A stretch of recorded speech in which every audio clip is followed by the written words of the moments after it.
For tuning in, everyone, and welcome to episode 104 of Navigating Now. My name is Michael Nordstrom. I am a director here at Thoughtium, and I am this week's Navigating Now host. As a quick reminder, we do go live every Thursday at 3 p.m. Central Time, rain or shine. And you can find all of our episodes on LinkedIn and at thoughttium.com/live. So today I am absolutely stoked to welcome a new guest to the table, Trellis Usher. Trellis is an L&D and DEI professional. She's an entrepreneur, and she's also the managing partner behind ELLIS Group. And Trellis also just happens to be a former client of mine and a really close friend. And I'm so happy to have her joining me today on the call. Awesome. Trellis, welcome. Hey, Michael. Thanks for having me. Glad to be here. Awesome. I'm so glad to have you here. So just for a bit of context for all those listening, on today's episode, Trellis and I are going to set out to answer what would happen if the values of diversity, equity, and inclusion were baked into an organization's DNA as it scaled. Really excited to have you on today's call. And I'll just start out by asking Trellis, how are you doing today? I'm doing good. I'm doing really good. It's a good day. I'm here in Atlanta. The weather's not bad. I think it just started raining though a little bit ago, if I'm honest. But I'm doing really good. It's Thursday. Awesome. How about you? Well, Trellis, again, so happy to have you here. Why don't we go ahead? I know I give a brief introduction on what you do, but I'm sure you can say it certainly better than I can. So why don't you go ahead and give the audience just a brief introduction to who Trellis Usher is and what she does. Sure. Who is Trellis Usher, right? That's the question. Well, I've been in the talent, leadership development, talent management, learning and development domain for probably over about 25 years now. I hate saying that number keeps going up. Like every time I tell this story, I remember when I used to say, oh, it's been 10 years. It's been over 25 years now in my career. I've worked across many of the talent domains. So again, learning, leadership development, talent and performance management, executive development, all of the domains. I've steered clear of compensation and benefits. I think you just have to be a really special person to work in that space. But in all of that work, I've always had a lens towards diversity, equity, and inclusion. And so whether I was supporting that function in the organization, working directly with that function in the organization, or doing some enablement to help that part of the organization. So I have always just had a lens towards this work. I'm also a mom. I've got two children. I have an adult daughter and a teenage son who is graduating from high school next year. So that's a lot of fun. We're doing college applications and all that stuff now. But have split my career between sort of being in corporate enterprise and then also working as an entrepreneur. So I had it from both sides of the table. I've been the customer, I've been the supplier. And I think actually that provides me with a really good perspective to have sat on both sides of that table when having these sorts of conversations. I love it. And Trellis, I'll just say, like, as a former colleague of yours, I've learned so much from you when it comes particularly to the area of DEI, working with you on a variety of projects. The lens you bring to everything you do is always incredible. And also I'll say, like, at Thoughtium, for those who are listening, Trellis has actually been working super closely with our chief of staff, Amanda. She's been analyzing our hiring practices and processes, helping us identify some critical shifts that we need to make and work on as a firm, because we know the work's never over. And identifying some diverse talent for us. So we're so grateful just for the partnership that you've been offering us here at Thoughtium, Trellis. Yeah, it's been a pleasure. I know you, I know Grift. Getting to know Amanda has been a treat, and the work that we've been doing together, the conversations that we've been having are really enlightening. And I think it's similar to conversations that I have with lots of other leaders or client organizations. People really do have great intentions when it comes to this work. Organizations want to do it. But we know based on all of the data and all of the outcomes that we've still got a lot of work to do. And so I just find that organizations who are willing to have the conversations, to start the conversations, are ahead of the curve when it comes to making some real, substantive change. So it's been a pleasure. Yeah, it certainly has been. And that's so true what you said about like the work not being over, the fact that it's so important. And, as we start to get into this, I noticed in a conversation that we had a few weeks back, you really spoke to the importance of starting small, how like a lot of organizations who are younger tend to like put off prioritizing any efforts in the realm of DEI. So I guess I'd love to ask you, Trellis, would you mind sharing a bit on why this work is so important, particularly for smaller organizations and startups? Yeah, I think that early stage, smaller organizations really do have a tremendous opportunity to make sure that they build inclusion and belonging into their DNA early. It's a lot easier when you're a smaller organization. You have your values that you've developed, those are kind of your North Star, but there are just sort of less people in the pipeline at that point, right? If you're looking specifically some of the work that we've been doing, if you're looking at your recruiting approach or your recruiting strategy, if you're looking to build the level of diversity in your organization, if you're an organization of 100 to 200 people, it's a lot less effort than having to sort of do it when you're a 50,000 employee organization. And you're having to unlearn some of the bad habits and practices that maybe were implemented, things that you didn't implement because you thought that they were bad practices, but you figured out that as you've scaled your organization, some of those decisions that you weren't as intentional about, making sure you include representation and inclusion, have just started to compound on themselves. And so I think it really is great when earlier stage, smaller organizations really start to prioritize this sooner, so that as you scale, you don't have some of the issues maybe that larger companies are grappling with right now. Yeah. Absolutely. And I get it. I know that there, when you're early stage, there are lots of things happening. You're probably fundraising, right? You're concerned about customer acquisition. You're looking at your product roadmap, and there are all of these other competing priorities. And so you feel like, well, maybe we're not there yet. And so this isn't something, we're 50 people. Maybe we don't have to be as concerned about it right now. Looks diverse, right? From looking maybe. And so you may not prioritize it in the same way. But I would say, again, if you're not intentional about it early, it starts to compound over time. And so you really want to make sure that it is something that you're starting to build in to the company's culture and DNA early on. Absolutely. And I'd even add that, right? Diversity is one component about it. Yeah. Inclusion, equity are really important parts of the equation that, even if you start to attract diverse talent and you don't yet have a super inclusive workplace for them, it's sadly wasted efforts. Yeah. Representation is table stakes, right? That's where you need to start. It's like making sure that you create talent processes all across the talent domains that help to further representation, but then also inclusion, belonging, equity, because as you start to hire more diverse employees, how they experience your company culture also has a hand to play in whether or not they stay. So we know, all of the data and research that's being done right now that people are taking a look at, that we've been looking at for decades, lets us know that teams that have more diverse makeups just perform better overall, whether it's things like revenue or productivity, even customer satisfaction and engagement, but internally as well, like employee engagement, retention, belonging, things like that. So yeah, if folks come inside the organization, if you hire them and then they don't feel that sense of belonging, or they're having a very different experience than other folks in the organization, maybe the dominant culture, then they're just going to leave, right? So then you end up kind of being this revolving door, and you don't want to become one of those companies where it's like the word on the street is, right? So you look at a company's website, and for all intents and purposes, the language is there, the images are there of very diverse people, but as underrepresented minorities start to attrit from your company, we talk to each other like everybody else does. And so it's sort of the word on the street becomes,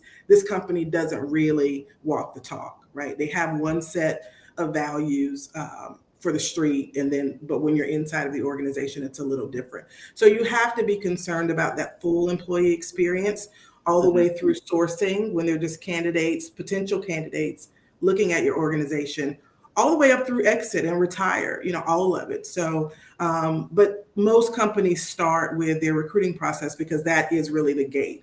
I can't promote, I can't, add them to the succession plan. I can't make sure they've got access to learning and development or any of the other things in the organization if those populations aren't there and they don't feel a sense of belonging and community.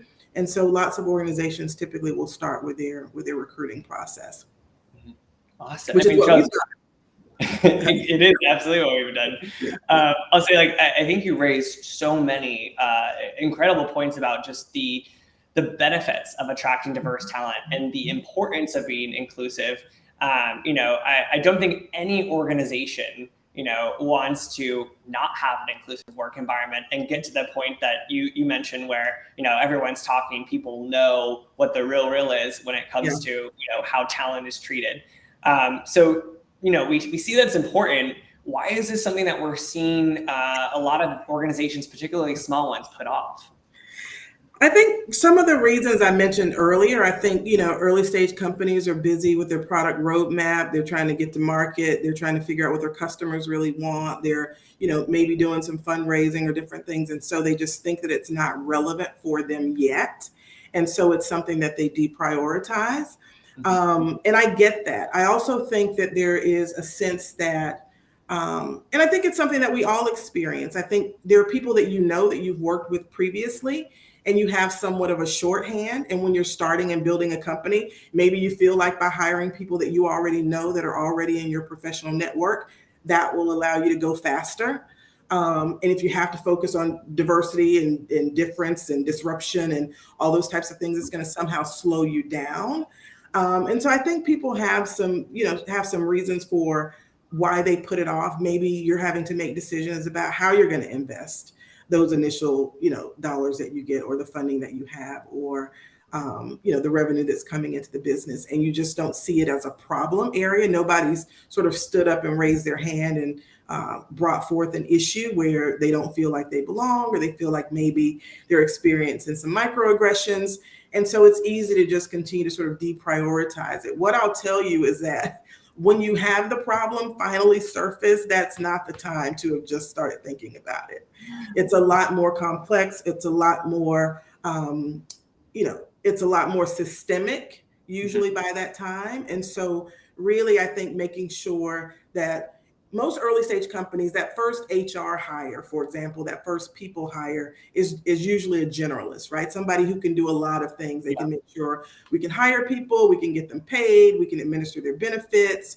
If we have an ER issue come up, we know how to handle that. What I would say is that make sure that when you're bringing on that first HR hire or those first few people in your people ops team, make sure they have some sort of experience in DEI. Because at least they will know where some of the issues are that can surface early, and they can help you to try and avoid some of those. If not, outsource it. Find contractors, find resources, find consultants who can sort of augment your staff and help you figure out where some of those issues might be and what you can do differently. But there, lots of reasons I think why it gets deprioritized. But what I would say is that, the earlier you start, the better. Mm-hmm. Yeah. I mean, you raised so many points that I'm just trying to wrap my head around because I'm thinking, I believe that the majority of jobs in the United States are actually gotten through referrals, right? Yeah. Yeah. And I think about the network that I have, unfortunately not as diverse as I would like it to be. So in instances like that, it sounds like it can just kind of create a bunch of versions of people who look like you. Just not. That's exactly right. That's exactly right. I think organizations feel like they're doing something great with their referral processes, and you are to an extent, but that's if you already have, pretty good representation inside of your organization. Imagine an organization where you've pulled your diversity data, and the organization is 60% white men, and then you launch a referral program. And then you incent that program by saying, hey, you get a bonus if we hire the people that you refer to us.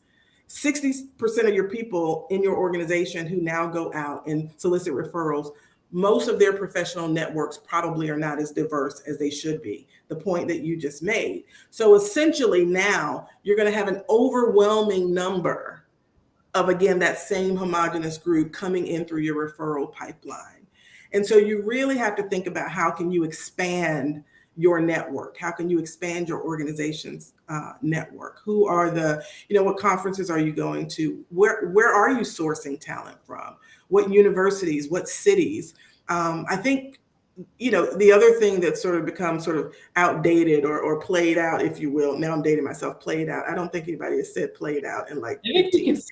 The other thing that's getting played out is, this idea that the talent doesn't exist, that we just can't find good talent in these underrepresented communities, right? And so I would say, look harder, and expand those professional circles, expand those avenues that you typically use to sort of find talent. And that sort of helps because there's talent. And right now, because a lot of companies are either hybrid or remote first. So now you don't even have the geographic constraints that you used to have in terms of looking for talent. You can look all over the globe for talent. And so the idea that the talent doesn't exist, again, I think it's kind of played out at this point. Yeah, but I love the point there that, with this new kind of remote first or even hybrid work experience, it's actually made it easier for us to go out and find that more diverse talent, which, sadly, a lot of organizations are still not doing. Yeah. And I think too, another thing, I think people think, I'll just offer this. I think sometimes people feel like it's polarizing, right? Because I think when we say diversity and inclusion, people tend to think primarily gender and race, right? Mm-hmm. And we know there are lots of different dimensions of diversity. There's ageism, right? There is parental bias, right? Or people who have bias against parents working, because how could you possibly find time to do a great job when you got kids at home?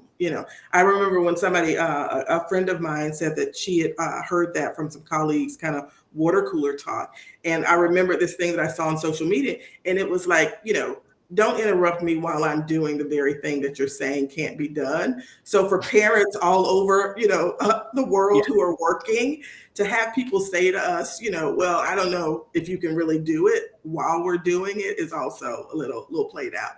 But there's ageism, there's socioeconomic background. People have biases around that. University affiliations, right? We went to the same university, we went to the same school. Therefore, I feel like these people are going to do a great job if they come to work at this company. Prior companies, we sort of look at, if they've worked for this company or these companies before, then they're going to be successful in our company and in our culture. And religious beliefs, people with disabilities. So there are all of these dimensions of diversity.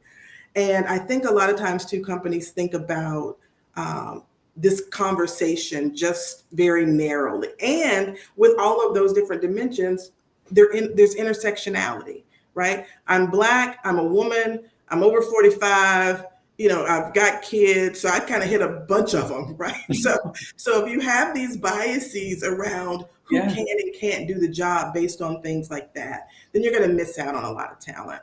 They're going to miss out on a hell of a lot working with you. That's right. I have to ask, so I feel like we've already started to touch on what are some of the great things startups can do, just thinking about the way you're acquiring your talent, referral programs, the biases that we're bringing to the table, the fact that we can now source in a more geographically dispersed area, thinking about or placing ourselves in the shoes of a small startup. Mm-hmm. What would be some of the first initial steps that you think they could take in order to build that more inclusive work environment that they should be building? I think the first thing is to start to take ownership and accountability for closing some of your own knowledge gaps, right? So that founder, that CEO, that founding team, that first 50 employees, take some of the ownership for closing your knowledge gaps. All of us have additional things that we need to know and understand about doing this work. Even those of us who do this work, it's continuing to evolve. It's continuing to sort of expand. And so we need to make sure that we're closing those knowledge gaps. The idea of tapping into the diverse members of your team to educate you on absolutely everything there is to know about DEI is problematic in nature, right? That's an added tax to that person. Can you imagine if, for example, I were the first person to join a company and, I'm the first Black woman there. Now, if there's an expectation that I have to bring you up to speed on everything to do with DEI as it relates to, systemic inequity and racism, that's extra time and tax and emotional energy on that person. And so I think closing some of your own knowledge gaps initially is the way to go. There are books, there are conferences, there's research, there's the interwebs, get out here on the internet. They're all available to you, and there's a lot of all available to you. That's right. Yeah. They're all available to you. And if you have friends in your network who do identify in a way that's different from you, and you have those relationships, those trusted relationships, those proven relationships, then those are some of the conversations you can have with those folks. But just to sort of start walking up to people who identify differently than you, and asking for them to sort of help educate you about some things when you don't have that kind of a trusted relationship may in some cases be problematic. So I would say just start there, start with sort of closing your own knowledge gaps a little bit. I think I mentioned the other one, those first few people hires, just making sure that even if you're not trying to stand up a full-on diversity recruiting function or a DEI function, that when you're making those first few people hires, make sure that in the mix are people who have some experience, some knowledge of DEI and its application, across people ops in your organization. They're going to be able to help you. And then I think your company values are another place that you start when you're defining those values, just making sure that you're intentional, that you're explicit. If I read your values on your company webpage and I have to guess at whether or not equity or equality or inclusion are important to you, it might be a pass for me. And I'll tell you, a lot more people from underrepresented communities and our allies, when they start looking for companies that they're interested in working for, in working with, in supplying services to, in being a customer of, we're looking, right? We're looking at the web pages, we're looking at the leadership team, we're looking at the investors leadership team. If it's a brand new startup that just raised a round, we want to know what this firm has been doing and sort of what their stances are. And so that's part of, I think, this great renegotiation that's happening right now. People, talent really is looking to do things differently. They're looking at non-traditional roles. People are retiring early. They're changing entire industries. Career pivots are happening all over the place. And so just making sure that, in your values, it's explicit, that it can be easily understood that this is something that's important to our organization. Expanding your professional network, I mentioned that a little bit earlier too, just making sure, and it may require some investment in dollars, like a lot of the platforms and things that you and Amanda and I have been talking about. All of these are sort of free resources that you can go out to and just have access to this wonderful pool of diverse talent. It requires some investment. So again, setting aside funding to make sure that you can make those things happen inside the organization. So those are a few things that are kind of top of mind. I like it. So to summarize, it's doing the work yourself, not putting the onus of that on other employees. Ingraining it in your values. Yep.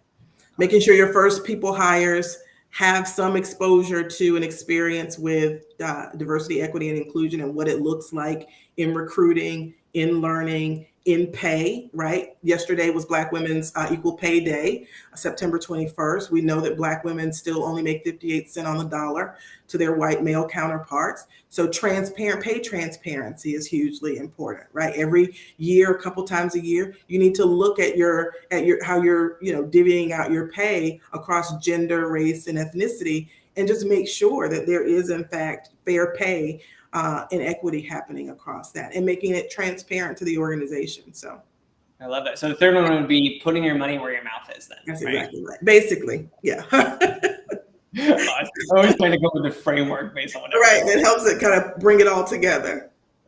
Awesome. Charlie, so I know you've been doing this work for a while now, and I'm sure you've started to, have some, observations or patterns or takeaways. So I'd love to ask, what have been your biggest observations or takeaways with this type of work? I think I started the conversation with this, right? Everybody has good intentions around this work, but good intentions don't move the needle, right? How do we know? All of the outcomes that we see. 58 cents on the dollar, that's an outcome that lets us know we're not doing as well as we should be. In lots of organizations, the gender split is skewed, and it's skewed the more you go up the leadership rank. So, right, the higher you get up in the organization, there are fewer and fewer women in those executive level roles. Those numbers are getting better around gender over the past few years, but still a lot of room there.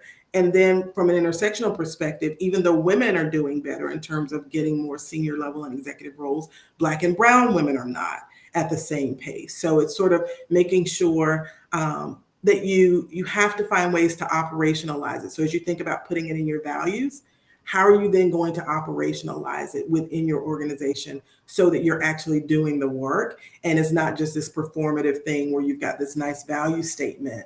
But then again, when I look at your leadership team over time, I don't see any changes. When I look at where the company is investing its dollars in terms of causes and missions and things that it cares about, where are you putting your dollars there? And so I think being much more intentional about it, because where we want to get to is impact, right? Not just good intentions. How do we actually start to move some of these metrics?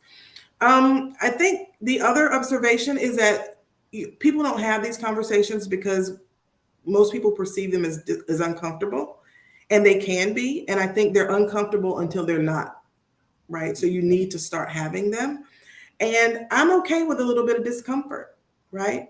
Ask your underrepresented groups inside of your organization. We've been dealing with discomfort for a long time, right? So it's like everybody will be okay, but we need to have these conversations. We need to normalize having these conversations around systemic inequity, around inclusion in the workplace and how it's showing up in very real ways for people. And I think those or microaggressions, right? If there's an issue that you might be having with your particular manager or your particular people leader, how do you have these courageous conversations that we're always talking about, where you feel like maybe something was done or said that was offensive to you or felt, exclusionary?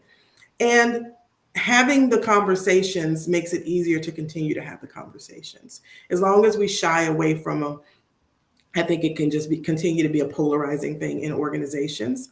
So I think that's another observation. I think one other thing is there's also an unwillingness to accept the fact that these issues of systemic inequity are global in nature. I think a lot of times the US gets the rap of being the place where sort of we have all of these issues related to race and gender that are showing up in our culture. And certainly they are and have been for decades. But as a Black woman who travels, I can tell you, inequity is all over the globe. And so I think sometimes global companies, as they start to do this work, there is a sense that there are parts of the world where this doesn't apply. And again, when you start to do that education and that research and closing your knowledge gaps, you'll realize that this is happening in different shades and hues and variations all over the globe in different ways. And so again, I think it's something that we need to continue to work on. And I like that companies are starting to expand their value set beyond just their internal team, right? I want to do business with customers and partners and suppliers who are also trying to do good things in the world. And so you start to see companies stretching out a bit. So I think that's another observation. We used to think that these world issues, societal issues had no place for conversation or application in the workforce. And I think that time is done now. Nobody leaves their real life at the door really when they come to work. And that was a huge lesson from the pandemic. Absolutely. Yeah. Man, I'm just processing all this. This is really great stuff, really helpful stuff. And I imagine hopefully a lot of us watching are learning so much from you. Yeah. Trellis, I have so appreciated all that you have shared. This has been enlightening and really, really helpful. At this point, I have some rapid fire questions. Uh-oh. Yeah. You told me about this, but you didn't tell me the questions. So I know. Well, they're rapid fire, so they're not too hard. And I will say, Amanda did vet them. She removed all the questions where I made you choose between Amanda, Gript, and myself for various situations. Good. So they're good. They're good. I think I like them. Yeah, are you ready? I'm ready. Okay. Rapid fire. Let's do it. All right. So Trellis, first question. What's something that you can't live without? Something that I cannot live without. Oh, these are going to be those kinds of questions. Rapid fire. And it's rapid fire, which implies that I'm supposed to go quickly, right? Probably my phone. I feel that one. Okay. Best piece of advice you've ever received. Best piece of advice I have ever received is there's always something to be grateful for. Oh, I love that. So always practice some level of gratitude. Yeah. What is an ordinary moment in your life that brings you joy? Ordinary moment in my life. Sitting outside on a nice day. There's not an ocean in Atlanta, but when I can get near the water, that's, kind of an extraordinary day. But I would just say being outside in nature on a nice day. Love that. Yeah. What are you reading, watching, or listening to? Oh, God. I am reading. Oh, boy. It's right over there, but I can't see the title of the book. I just got it. So technically, I'm not reading it yet. So what I'll say is what I'm watching is Resident. Ooh. The hospital show about it's supposed to be filmed in Atlanta, about a hospital in Atlanta, but it's Resident. It's like an ER or a Grey's Anatomy type of show. I'm watching that right now. A new episode just came out last week. So okay. Yeah. Okay, last question for you. You ready? Okay. All right. Think about something you admire about yourself and fill in the blank. If the world were more like me, it would be funnier. I crack myself up most days. A lot of people up. I'll say, for everyone listening, Trellis and I working together is 3 hours of nonstop laughter, about an hour of actual work. Right. Well, we can do in 1 hour what it takes most people 3 to do. So we spend the other time laughing. There you go. I like that. It truly makes working with you a real joy. I love it. It's been great. Awesome. So Trellis, I lied. I do have one final question for you. It's not a rapid fire question, but everyone listening, I'm sure, can now understand more the importance and significance of the type of work that you are doing. So if anyone listening is interested in your services or wants to reach out, how may they reach out to you? Yeah, I think the best way is you can follow me on LinkedIn. I'm at Trellis Usher, TRELLIS USHER, or you can email me at trellis@tre-group.com. So TRLS Group.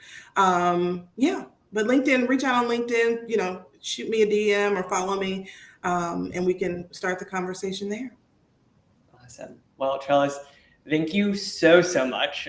Really appreciate you, your presence, and just the incredible insights that you've brought to all of us today. And from the entire Thoughtium ecosystem, I have to say, just thank you. Absolutely. Pleasure to be here. Thanks again for the invitation. Of course, we should do it again soon. Yeah, we'll do it again sometime. Yes, absolutely. All right. Well, I will catch you later, Trellis. See ya. Bye-bye.